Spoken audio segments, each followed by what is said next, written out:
প্রিয় দর্শক, এনটিভির নতুন সঙ্গীতানুষ্ঠান তারায় তারায় রচিত অনুষ্ঠানে আপনাদের সবাইকে স্বাগত জানাচ্ছি আমি ফারাস রামিন আওলাদ। এই অনুষ্ঠানের মাধ্যমে বাংলা গানের এক এক গুণীজনের প্রতি শ্রদ্ধা নিবেদন করি আমরা। এক মাস ঘিরে একজনকে নিয়েই থাকে আমাদের সপ্তাহব্যাপী আয়োজন। সে লক্ষ্যেই এই পর্বে থাকছে শচীন দেবের গান নিয়ে আমাদের অনুষ্ঠান। গান শোনাতে আমাদের সাথে আছেন অলোক সেন। আপনাকে শুভেচ্ছা জানাচ্ছি। আপনাকেও শুভেচ্ছা। এবং শচীন দেব বর্মনের বাংলা গান নিয়ে কথা বলতে আমাদের সাথে আছেন বাংলা সাহিত্যের লেখক এবং পদার্থবিজ্ঞানের অধ্যাপক আহমদ মোস্তফা কামাল। আপনাকে স্বাগত জানাচ্ছি আমাদের অনুষ্ঠানে। অনেক ধন্যবাদ। তো আমরা শুরু করি একটা গান দিয়ে, কেমন হয় স্যার? হ্যাঁ, খুবই ভালো। আলোকদা গান হোক। ঠিক আছে, কোনটা শোনাবেন আজকে আমাদের প্রথমে? আজকে ওনার গাওয়া সেই বিখ্যাত গান ঘুম ভুলেছি নিঝুমে নিশীথে। চমৎকার, শুরু করুন।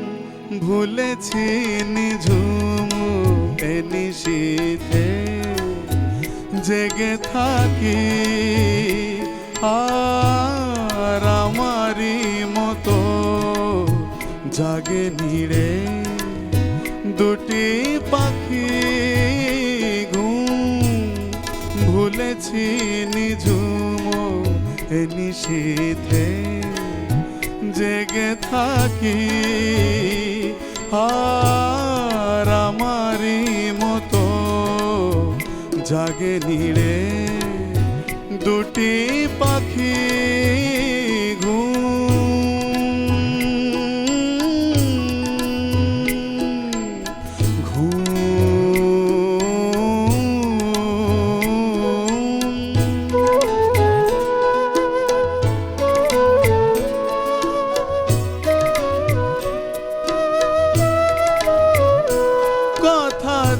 ছিলে আসিবে গো ফিরে চাঁদ জাগে দূরে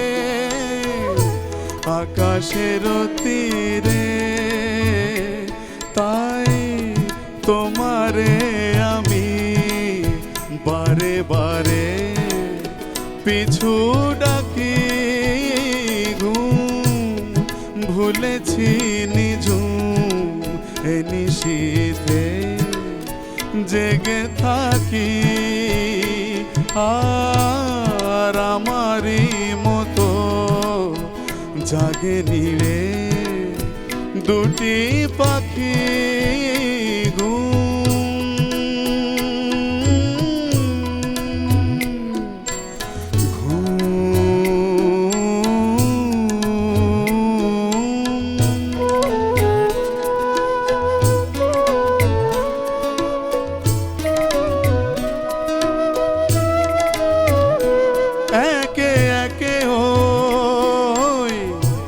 ডুবে গেল তারা তবু তুমি গো দিলে না তো সারা হায় আলেয়া যেন আলো হয়ে দিল ফাঁকি ঘুম ভুলেছি নিঝুম নিশীথে জেগে থাকি আর আমারই মতো জাগে নিড়ে দুটি পাখি ঘুম ভুলেছি ভুলেছি ঘুম।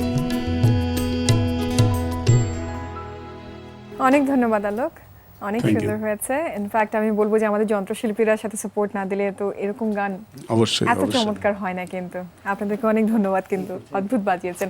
স্যার, এই গানের ব্যাপারে কি বলবেন আপনি? কেমন লেগেছে আপনার? আমার তো খুবই ভালো লাগলো। বলাই বাহুল্য বিরহের গান, অধিকাংশ গান কিন্তু ওই বিরহের, খুব বিরহের কথা বলে। এখানে যেমন বলা হচ্ছে যে ঘুম ভুলে গিয়েছি আমি, এবং সে যে নেই আমার জীবনে, অপেক্ষায় আছে তার জন্য, সে কথাগুলো এখানে বলা আছে যে চাঁদ জেগে আছে কিংবা তারা ডুবে গেল, এবং মজার ব্যাপার হচ্ছে যে একদম শেষের দিকে একটা কথা আছে যে আলেয়া যেন আলো হয়ে দিল ফাঁকি। আলেয়া আসলে ফাঁকি দেয় না, ব্যাপারটা হচ্ছে আলোর থেকে আলেয়া তৈরি হয়, হ্যাঁ। এবং আলেয়া হচ্ছে এক ধরনের ইলুশন, এক ধরনের বিভ্রম। কিন্তু এখানে বলা হচ্ছে যে আলেয়া আলো হয়ে ফাঁকি দিল, পুরোটাই উল্টোটা। এবং এই কথাগুলো এই ধরনের কথা কিন্তু তার অনেক গানের মধ্যেও আছে, যেমন এই নিশীথে যায় ফুলবনে, এই ধরনের একটা এই গানটার মধ্যে একটা কথা আছে যে ফুলের ঘুম যেন ভাঙে না, তাই না আলোক? ফুলের ঘুম যেন ভাঙে না, কি অদ্ভুত, মানে এত নিঃশব্দে আসতে হবে যেন ফুলের ঘুমটা ভাঙে না। এখন আরেকটা গান নিয়ে শুরু করি। হ্যাঁ, অবশ্যই গানের সাথে গানই শুনতে হবে। এবারে আমি গাইবো দূর কোনো পরবাসে তুমি চলে যাইবারে, বন্ধুরে কবে আইবারে।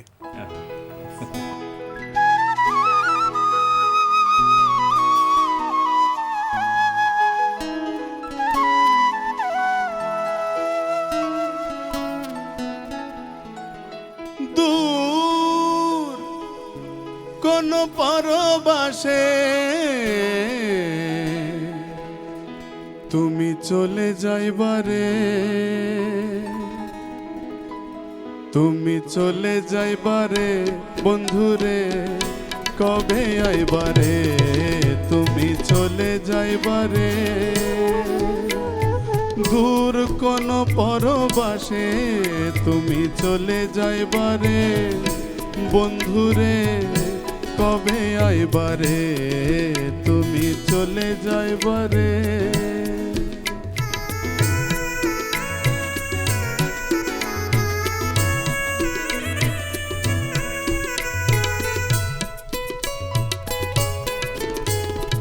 এ পোড়া কপাল সোনার কাকনো হানি, ফাগুন আমার হইবে বিফল জানি। ও এ পোড়া কপাল সোনার কাকনো হানি, ফাগুন আমার হইবে বিফল জানি। দূর কোন পরবাসে তুমি চলে যাইবা, চলে যাইবা, তুমি চলে যাইবারে, বন্ধুরে কবে আইবারে, তুমি চলে যাইবারে।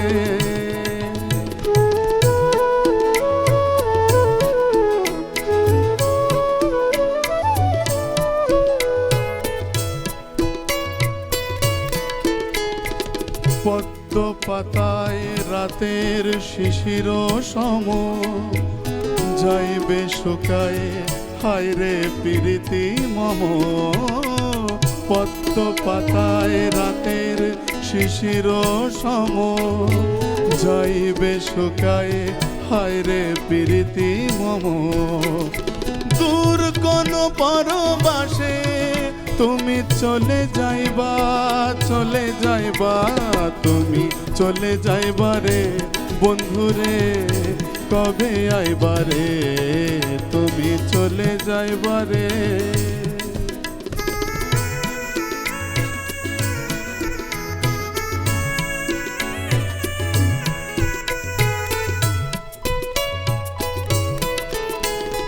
তুমি ফিরে এলে আমার কবরি খুলি, দিব যে মোছায় তোমার পায়ের ধুলি।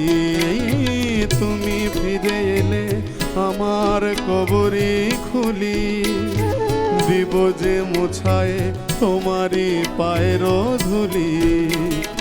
দূর কোন পরবাসে তুমি চলে যাইবা, চলে যাইবা, তুমি চলে যাইবারে, বন্ধুরে কবে আইবারে, তুমি চলে যাইবারে, বন্ধুরে কবে আইবারে, তুমি চলে যাইবারে।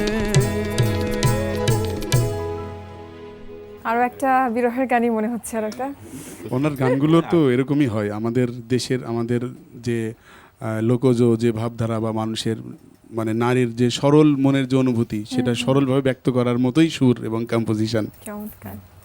এটা ওই যে নারীর যে বেদনা, নারীর জি। জাগতি, জি জি চলে যাবে পরবাসী, দূর পরবাসী, এবং তখন কি হবে, যে আমার পোড়া কপালে ওই সোনার কাকনো হানি, একদম চোখে ভেসে ওঠে কিন্তু দৃশ্যটা, তাই না? সোনার কাকন পরা, আপনি কাকন পরেননি বোধহয়।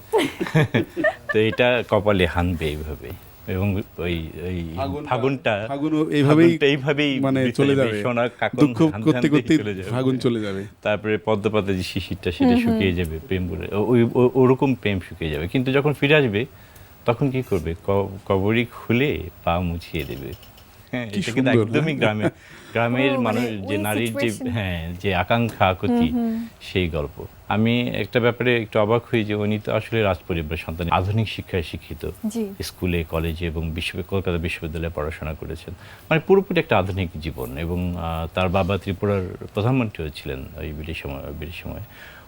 ওরকম একটা পরিবারের সন্তান, কিন্তু তিনি ভাবছেন গ্রামের মানুষের কথা, এবং তাদের যে বেদনা, তাদের যে অন্তর্বেদনা, তাদের যে আকাঙ্ক্ষা, তাদের যে আকুতি, তাদের যে আনন্দ, তাদের যে অনুভবগুলো, সূক্ষ্ম অনুভবগুলো, সেগুলি তিনি তুলে আনছেন তার গানের মধ্যে দিয়ে। এবং আসলে এইভাবেই তো তিনি ছড়িয়ে পড়লেন এবং সকলের কাছে ছড়িয়ে পড়লেন। আমরা আরো কথা বলবো, অলোকদা, আরো একটা গান হয়ে যাক এই মুহূর্তে। হ্যাঁ, হতে পারে। আমি এবার গাইব আমি সইতে পারি না বলা, মন নিয়ে ছিনিমিনি সইব না।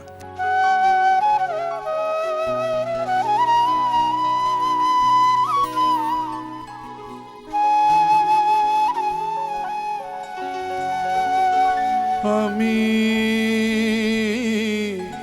সইতে পারি না বলা, মন নিয়ে ছিনিমিনি সইব না। সইতে পারি না বলা, মন নিয়ে ছিনিমিনি সইব না।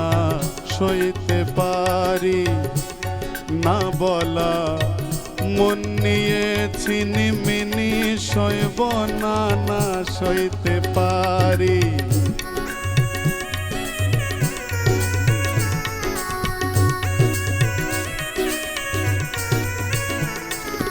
আমি তো জেনেছি ঝঞ্ঝাট প্রেম অন্তরে আনে ঝঞ্ঝা।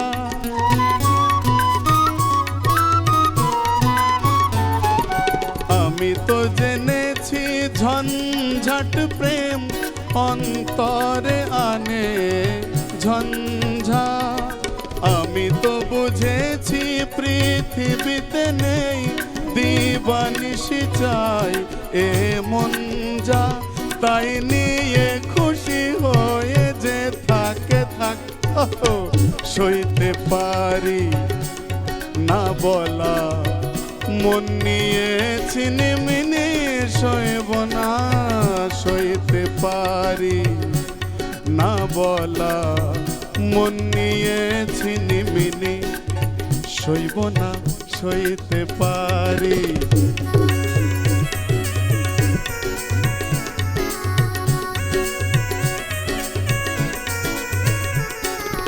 আমি তো জেনেছি বন্ধুর পথে মেলে না কখনো বন্ধু।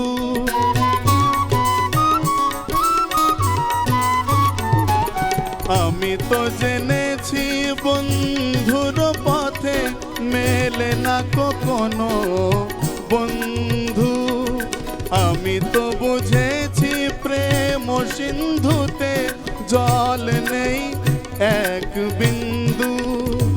তাই নিয়ে খুশি হয়ে যে থাকে থাক, সইতে পারি না বলা, মন নিয়ে ছিনিমিনি সইব না। সইতে পারি না বলা, মন নিয়ে ছিনিমিনি সইব না। সইতে পারি না বলা, মন নিয়ে ছিনিমিনি সইব না। সইতে পারি না বলা, মন নিয়ে ছিনিমিনি সইব না। সইতে পারি। চমৎকার, জমজমাট গান, আশ্চর্য লাগে সাংঘাতিক যে জমজমাট গান। একই গানে বিভিন্ন লাইনে বিভিন্ন রকম সুর হ্যাঁ। এবং রিদমটা কিন্তু খুবই ক্যাচি। তো এই গানের পরে আমার মনে হয় না খুব আমরা বেশি কথা কথা ভালো দিয়ে লাগবে। ছিনিমিনি না খেলি। স্যার আমরা সাধারণত ওনার গানে দেখি যে বিভিন্ন ধরনের কাজ, এবং এই কাজগুলো ম্যাক্সিমামই কিন্তু ক্লাসিক্যাল টাইপের মিউজিক এবং গানের থেকে আসে, এবং ওনার সেইটার সাথে মিক্সচার যে একটা ফিউশন আমরা বলবো, শাস্ত্রীয় সঙ্গীতের সাথে লোকগীতির একটা সম্মিলন, এটাকে স্যার আপনি কিভাবে এক্সপ্লেইন করবেন? শাস্ত্রীয় সঙ্গীতের একটা দীর্ঘ চর্চার মাধ্যমেই তিনি যখন সঙ্গীত জগতে প্রবেশ করলেন, শুরুটা কিন্তু আবার ছিল একটা লোকসঙ্গীত কিংবা যেটাকে আমরা পল্লীগীতি কিংবা ফোক বলি আর কি। তো এই দুটোর মিশ্রণ তিনি করতে চেয়েছেন, একদিকে শাস্ত্রীয় সঙ্গীত আর একটা হচ্ছে লোকগীতি, এবং একই সঙ্গে যে আধুনিক, ওই সময় যে আধুনিক গানের ঘরানাগুলো ছিল, বলাই বলল যে তিনি যে সময়ের মানুষ, তখন ততদিনে রবীন্দ্রনাথ, নজরুল এবং অন্যান্য যে আমরা পাঁচকুইয়ের কথা বলি, দ্বিজেন্দ্রনাথ কিংবা রজনীকান্ত, ওনারা কিন্তু গান লিখছেন, তাদের গান গাওয়া হচ্ছে ওই সময়গুলো। ফলে ওই সময় যে পরিবেশটা সব মিলিয়ে এই সবকিছুই একই সঙ্গে তিনি অ্যাবজর্ব করেছেন তার এর মধ্যে। এবং আপনি যে ফিউশনের কথা বলছিলেন, মিশ্রণের কথা বলছিলেন, সেই মিশ্রণটা শুধুমাত্র শাস্ত্রীয় আর লোকগীতি এটুকু বললে হয় না। আসলে আমরা বলবো যে লোকগীতি বলুন, আধুনিক, ওই সময়ের যে আধুনিক গান কিংবা ওই সময়ের যে শাস্ত্রীয় যে সমস্ত চর্চাগুলো, সমস্ত কিছুরই একটা অ্যাবজর্বেন্স এটার মধ্যে আছে। কিন্তু কথা হচ্ছে যখন শ্রোতা শোনে, একজন শ্রোতা যখন শোনেন, যিনি গান সম্বন্ধে কিছুই জানেন না, যেমন অলোকদা গান সম্বন্ধে অনেক কিছু জানবেন, তিনি শিল্পী, আমি কিন্তু কিছুই জানি না, আমি শ্রোতা। আমার কাছে ওই কি মিশ্রণ করেছেন সেটা আমার কাছে বড় ব্যাপার না, আমার কাছে হচ্ছে আমার কানে মধুর লাগে কিনা, এবং সেই ব্যাপারে তিনি খুবই সচেতন ছিলেন যে কানে যেন সেটা লাগে। আগে কানে লাগতে হবে মিউজিক, তারপরে মনে লাগবে, তারপরে না হৃদয়ে প্রবেশ করবে এবং সেটা হৃদয়ে রয়ে যাবে। এবং তার ক্ষমতার জায়গাটাও হলো এটা যে তিনি একই সঙ্গে এই কাজগুলো করতে পারতেন। তিনি কানকে জাগাতে পারতেন, মনকে জাগাতে পারতেন এবং হৃদয়কে দ্রবীভূত করতে পারতেন। এবং আমি বলবো যে আমাদের সঙ্গীত জগতে অন্যতম মহানায়ক তিনি, অন্যতম মহানায়ক, কারণ তার হাত ধরে তিনি নিজে শুধু নন, তার হাত ধরে অনেক বড় শিল্পী তৈরি হয়েছে, যেটা একটু আগেই অলোকদা বলছিলেন, লতা মঙ্গেশকরের কথা কিংবা কিশোর কুমারের কথা, এবং আরও অনেক তৈরি হয়েছে তার হাত ধরে। তো যাই হোক, আজকে তার সম্বন্ধে কথা বলতে পেরেও আমি ধন্যবাদ করছি এবং আপনাদের ধন্যবাদ জানাচ্ছি অনুষ্ঠানে আমাকে আনন্দ করবার জন্য। আপনাকে অনেক ধন্যবাদ স্যার। অলোকদা, আপনার গান দিয়ে আমরা অনুষ্ঠান শেষ করব, তো শেষ গানের আগে আমি দর্শকদের কাছ থেকে একটু বিদায় নিয়ে নিচ্ছি। প্রিয় দর্শক, সুস্থ থাকুন, সুন্দর থাকুন, সেই কামনায় করছি। ধন্যবাদ আপনাদের। এবারে আমি গাইছি বর্ণে গন্ধে ছন্দে গীতিতে হৃদয়ে দিয়েছ দোলা। এর হিন্দি ভার্সনটা গিয়েছিলেন কিশোর কুমার, ফুলো কে রং সে দিল কি কলম সে। তো আমি সেই গানটি গাইছি।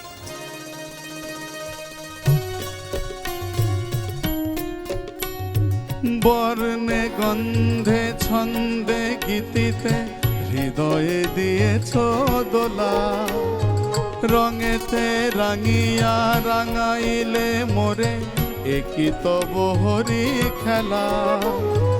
তুমি যে ফাগুন রঙের আগুন, তুমি যে রসের ধারা, তোমার মাধুরী তোমার মদিরা করে মোরে দিশাহারা।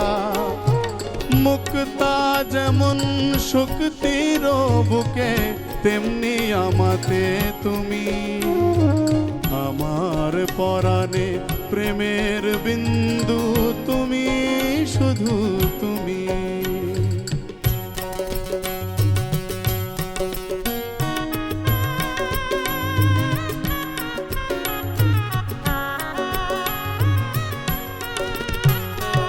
প্রেমের অনলে জালি যে প্রদীপ, সে দ্বীপের শিখা তুমি। জোনাকি পাখায় ঝিকিমিকি নেচে হৃদি নাচালে তুমি। আপন হারায়ে উদাসী প্রাণের লহগ প্রেমাঞ্জলি, তোমারে রচিয়া ভরেছি আমার বাউল গানের ঝুলি।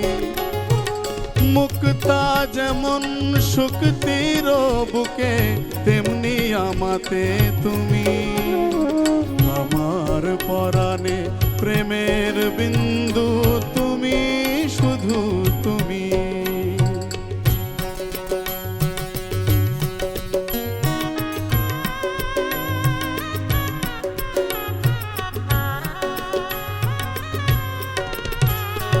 চমকি দেখিনু আমার প্রেমের জোয়ার তোমারই মাঝে, হৃদয়ে দোলায় দোলাও আমারে তোমার হিয়ারি মাঝে, তোমার প্রাণের পুলক প্রবাহ মিশিতে চাহে আমাতে, জপ মোর নাম গাহ মোর গান আমারি এক তারাতে, মুক্তা যেমন শুক্তির বুকে তেমনি আমাতে তুমি, আমার পরাণে প্রেমের বিন্দু তুমি, শুধু তুমি।